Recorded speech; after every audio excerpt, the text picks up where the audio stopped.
afternoon po. Ay, good afternoon. Naghanap kasi ako ng pang-photo gift dun sa boyfriend ko eh.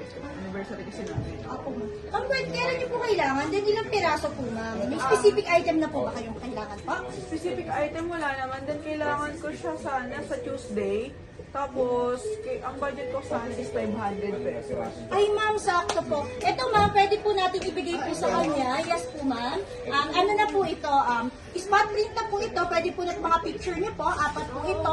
Then, since 500 naman po yung budget niyo, ma'am, is pwede po natin i-ano po.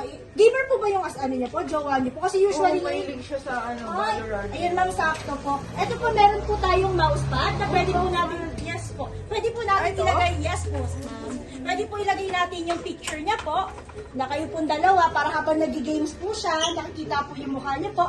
Then dito din po, pwede po natin ilagay po sa sandalan niya po. Yan, all in po ma'am, 500, pasok na pasok po sa budget. Sa dalawang item na yun? Yes Bye-bye. po, ma'am. Kasama na po siya. Sige, sa spot print.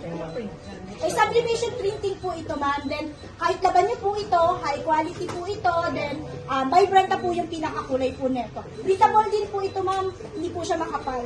Oo, sige. Okay na ako dito tsaka dito. Yes po yan. 500 miss ah. Yes po, ma'am. Thank you po. Thank you, miss.